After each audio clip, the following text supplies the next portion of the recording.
We zitten samen in de kamer en de stereo staat zacht.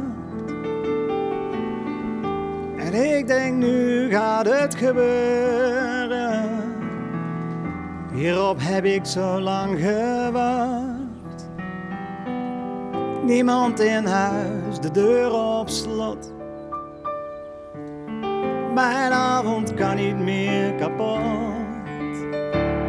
Suzanne, Suzanne, Suzanne, ik ben stapelgek op jou.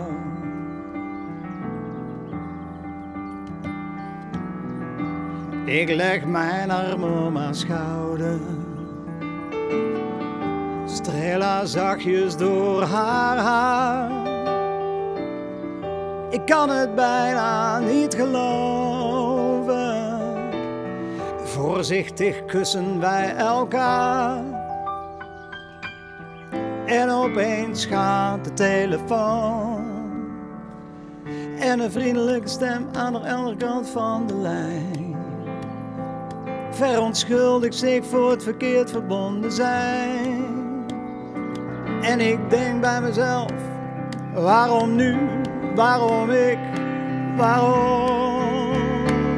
Suzanne, Suzanne, Suzanne, ik ben stapelgek op jou.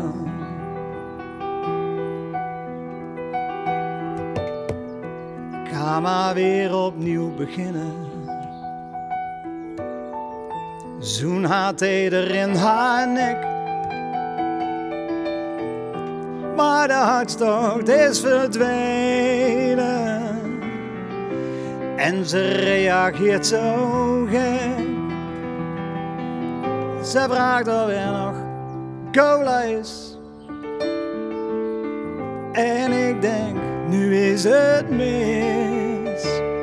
Suzanne, Suzanne, Suzanne, ik ben stapelgek op jou. Suzanne, Suzanne, Suzanne, ik ben stapelgek op jou. We zitten nog steeds in de kamer met de stereo op 10. Het zal nu wel niet meer gebeuren, dus ik hou het voor gezien. Ze zegt, ik denk dat ik maar ga. Oh. Ze zegt tot ziens en ik zeg ja.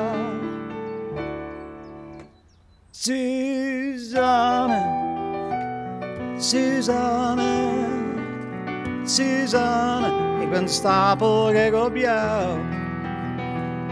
Suzanne, Suzanne, Suzanne, ik ben stapelgek op jou.